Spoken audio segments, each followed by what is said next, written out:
ओम कृष्णाय वासुदेवाय हरे परमात्मने प्रातः क्लेशाय नाशाय गोविंदाय नमो नमः। बोलिए श्री शनि देव महाराज जी की जय। हनुमान जी महाराज जी की जय। ओम नमः शिवाय। प्रिय भक्तों, आज आप श्रवण करेंगे न्याय के देवता शनि देव तथा हनुमान जी की बड़ी ही दुर्लभ कथा। प्रिय भक्तों, पुराणों के अनुसार शनि देव का एक नाम कृष्ण भी है। यह नाम स्वयं श्री कृष्ण भगवान ने शनि देव को दिया था। आज के दिन जो भी मनुष्य इस व्रत को करता है या कथा का श्रवण करता है तो उन भक्तों पर शनि देव के साथ साथ हनुमान जी की कृपा भी प्राप्त होती है, क्योंकि शनि दोष से परेशान मनुष्य इस दिन हनुमान जी की कथा को सुनते हैं। भजन कीर्तन करने से उनकी सभी प्रकार की ग्रह बाधा, साढ़े साती, ढैया समाप्त हो जाती है और साथ ही शनि देव की कृपा से भक्तों को रोगों से मुक्ति मिलती है। धन, पुत्र, व्यापार में तरक्की होती है। बुरा समय समाप्त हो जाता है, ऐसा हमारे पुराणों में वर्णित है। तो प्रिय भक्तों, तो आइए बड़े ही प्रसन्न चित्त मन से इस कथा को श्रवण करते हैं।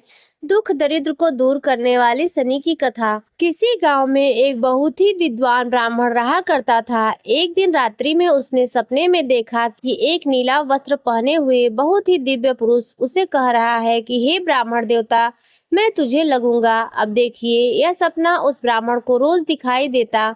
इससे वह परेशान हो गया और दुबला पतला होने लगा। उसका स्वास्थ्य बहुत ही गिरने लगा। एक दिन उसकी पत्नी ने कहा, देखिए जी, मैं आपको कितना अच्छे से खिलाती पिलाती हूँ, मेवा मिश्री खिलाती हूँ, दूध मलाई खिलाती हूँ, अच्छा भोजन आहार पका कर खिलाती हूँ, फिर भी आप इतने दुबले पतले क्यों होते जा रहे हैं? इसका क्या कारण है?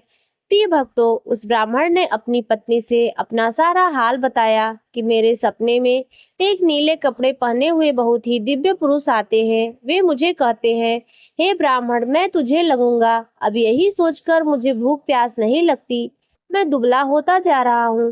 तब ब्राह्मणी ने कहा, हे पति देव, मुझे लगता है कि आपको शनि भगवान दर्शन देते हैं। आपके ऊपर शनि की दशा शुरू होने वाली है, इसलिए आपको वे सचेत करते हैं। अवश्य ही वे शनि महाराज हैं।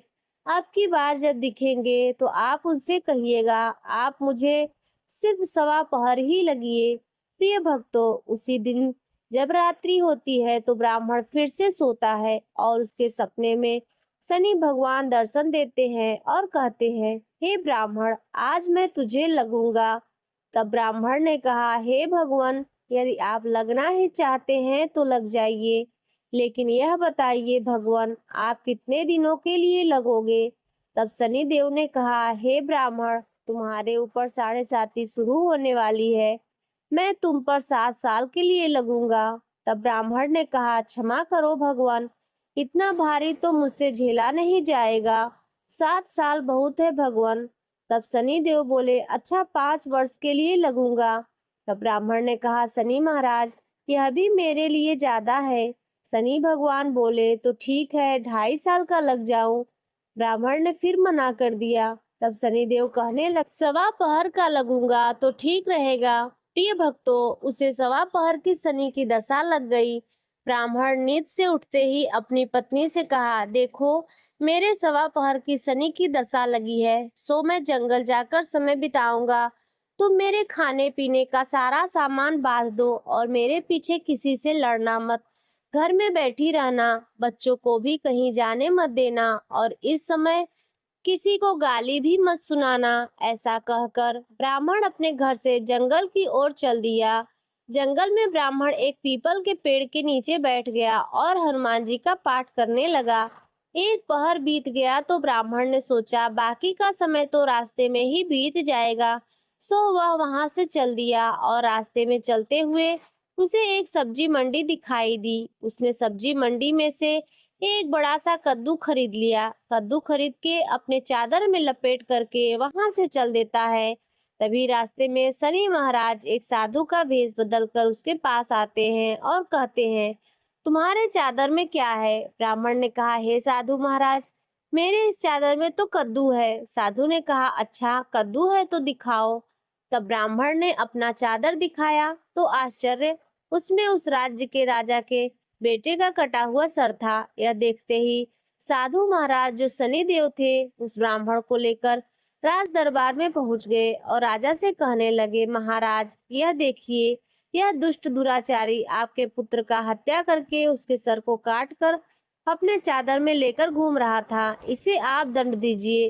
प्रिय भक्तों, राजा ने जब सुना कि उस ब्राह्मण ने उसके पुत्र को मार दिया है, राजकुमार की हत्या कर दी है, तब राजा बहुत ही क्रोधित हुआ। उसने कहा, मुझे मत दिखाओ, मुझे यह सब देखा नहीं जाएगा। हे सैनिकों, तुम इसे तुरंत ही ले जाओ और इसे सूली पर चढ़ा दो। प्रिय भक्तों, जब नगर में यह समाचार मिली, राजा के पुत्र का सर कट चुका है, एक ब्राह्मण ने उसकी हत्या कर दी है, तो नगर में हाहाकार मच गया और उस ब्राह्मण को सैनिक सूली पर चढ़ाने के लिए ले गए। जब फांसी पर चढ़ाने ही वाले थे, तब जैसा कि नियम होता है, मरने वाले से उसकी अंतिम इच्छा को पूछा जाता है, तो सैनिकों ने भी ब्राह्मण के अंतिम इच्छा को पूछा। सैनिकों ने कहा, हे ब्राह्मण, बताओ तुम्हारी अंतिम इच्छा क्या है। प्रिय भक्तों, ब्राह्मण ने सोचा कि यदि किसी प्रकार कुछ समय के लिए यह फांसी रुक जाए तो शनि की दशा सवा पहर पूरा हो जाएगा। यह सोचकर उसने कहा, भाई मैं बचपन से नित्य बालाजी की कथा कहता सुनता आया हूँ, आज मरने से पहले अंतिम बार कथा कह लेने दो। अब क्या था, फांसी देने वाले सैनिकों ने उसकी आखिरी इच्छा पूर्ण होने तक फांसी रोक दी।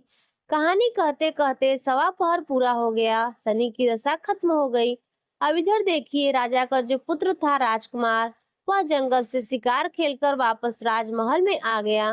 राजमहल में राजकुमार को देखते ही राजा बड़ा ही प्रसन्न हुआ, लेकिन मन ही मन उसे डर भी लगा। यदि उस निर्दोष ब्राह्मण को फांसी चढ़ा दिया गया होगा तो ब्राह्मण हत्या का दोष लग जाएगा। अब क्या था, राजा ने दो घुड़सवार को जल्दी से फांसी घर की तरफ दौड़ाया और ब्राह्मण को आदर सहित दरबार में आने का हुक्म दिया। ब्राह्मण राज दरबार में उपस्थित हुआ।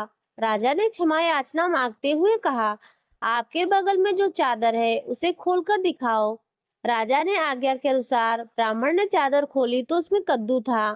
राजा ने ब्राह्मण को बहुत सा धन दिया और पूछा, हे ब्राह्मण देवता, मुझे यह समझ में नहीं आया, इस सब के पीछे क्या रहस्य है, यह सब क्यों हुआ, आखिर यह सब क्या था। तब ब्राह्मण ने कहा, हे ब्राह्मण, मुझे सवा पहर की शनि की दशा लगी थी, इसलिए यह सब हुआ। राजा ने कहा, हे ब्राह्मण देव, शनि की दशा किस प्रकार टलती है। ब्राह्मण ने कहा, हे राजन, यदि राजा या सेठ को दशा लगती है तो काला हाथी या काला घोड़ा दान करना चाहिए। गरीब को शनि की दशा लगती है तो पीपल की पूजा करे और बोले, साचर कहिए जाके पांव सदा ही पड़िए, शनि की कहानी सुने, तिल तेल और काला उड़द आदि का दान करें।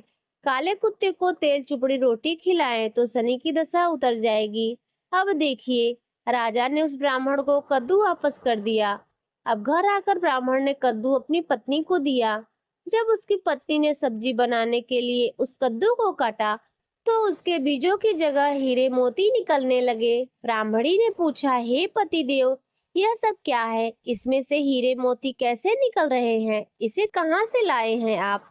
तब ब्राह्मण ने कहा, हे प्रिय, जब शनि की दशा लगी थी तो यह कद्दू कुंवर का सर बन गया था, और जब दशा उतरी है तो शनि जी कैसे निहाल कर दिया, हमें माला माल कर दिया।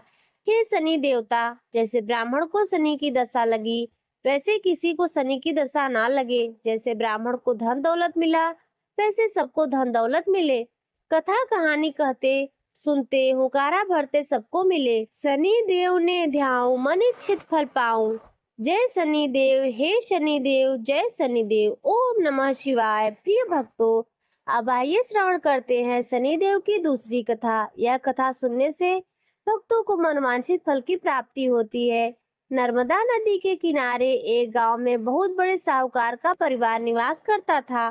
साहूकार की मृत्यु युवा अवस्था में ही हो गई थी और इस तरह उस साहूकारनी का रोज का नियम था, वह हनुमान जी के मंदिर में जाया करती थी और साथ में पूरी हलवा और चूरमा बना के ले जाती थी और हनुमान जी से कहती थी, काधे सोटो लाल लगोटो, हनुमान जी खायो चूरमो और रोटी, मैंने तुम्हें दिया जवानी में, तुम मुझे देना बुढ़ापे में। अब क्या था, पूजा करने के बाद वह साहूकारनी अपने घर आई तो उसकी बहू बोली, सासू जी, तुम चूरमा रोटी लेकर कहाँ जाती हो। वह साहूकारनी बोली, बहू बालाजी के मंदिर में जाती हूँ। बहू बोली, मंदिर में तो नहीं जाती आप। हमें तो लगता है आप अपने खाने के लिए रोज चूरमा और हलवा पूरी बनाती हैं और चोरी चुपके जाकर कहीं खा लेती हैं। प्रिय भक्तों, सास अपनी बहू की बातें सुनती है तो कुछ नहीं बोलती। उसे मन में बड़ा ही दुख होता है। उसे यह दुख होता है कि वह भगवान की भक्ति करती है और उसकी बहू उसे चटोरी कर रही है। अब क्या था, दुख के मारे वह जाकर अपने कमरे में सो जाती है। सोते सोते 5 दिन हो गए। हनुमान जी सपने में आए और बोले, हे साहूकारनी, तूने तो जवानी में दिया, मैं तुझे बुढ़ापे में देता हूँ।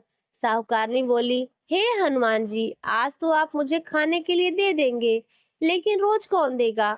हनुमान जी बोले, हे साहूकारनी, मैं तुम्हें रोज दूंगा। अब क्या था, हनुमान जी की महिमा देखिए।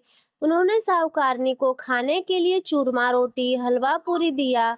साहूकारनी चुपचाप चूरमा रोटी खा लेती। इसी प्रकार 5-6 दिन बीतते गए और धीरे धीरे बहू के घर में से सारा अनाज इत्यादि खत्म होने लगा। उसके पास कुछ भी नहीं रहा। सब चीज में घाटा पड़ गया। बहू ने सोचा, सास को 7 दिन हो गए हैं, मैंने तो उन्हें कुछ भी खाने को नहीं दिया, देखूं तो कैसी है। अब देखिए, बहू अपने सास के कमरे में जाकर देखती है तो उसने क्या देखा कि उसकी सास तो अच्छी भली मोटी ताजी है। बहू बोली, सासू जी, मैंने तुम्हें खाने को भी नहीं दिया, तुम क्या खाती हो कि इतनी स्वस्थ और मोटी ताजी हो? सासू बोली, मुझे तो हनुमान जी मीठी मीठी हलवा और रोटी दे जाते हैं, मैं वही खाती हूँ। अब क्या था, बहू सास के पैरों में गिर गई। उसे पछतावा हुआ और बोली, हे सासू माँ, हम तो तुम्हारे भाग्य का खाते हैं, हमारे घर में तो कुछ भी नहीं रहा। मैंने आपको खाना नहीं दिया, मैंने आपकी भक्ति को झूठा समझा, आपको चटोरी समझा, इसलिए भगवान ने मुझे दंड दिया। 7 दिन के अंदर ही हमारे घर से सारा अनाज इत्यादि धन खत्म हो गया। हे सासू माँ, अब आप ही सब कुछ संभालो, मुझे आपकी भक्ति पर विश्वास हो गया। आपने हनुमान जी को भोग लगाया जवानी में और हनुमान जी ने आपको वही भोग बुढ़ापे में लौटाया। आपका पेट भरा, हनुमान जी की महिमा अपरंपार है, कोटि कोटि प्रणाम है। प्रिय भक्तों, अब क्या था, उस सास ने खुशी खुशी घर की सारी जिम्मेवारी संभाल ली। सास यानी कि वह साहूकारनी हनुमान जी को रोज चूरमा रोटी हलवा पूरी खिलाया करती थी, हलवा पूरी चढ़ाया करती थी। फिर घर में बहुत बरकत हुई और खूब धन धान्य आने लगा। हे हनुमान जी महाराज, हे बालाजी, जैसे आपने उस साहूकारनी को दिया वैसा सबको देना, सबके घर में अन्न धन के भंडारे भरे, सबका मंगल करना। इस कथा कहानी कहने वाले, सुनने वाले, हुकारा भरने वाले सभी को देना।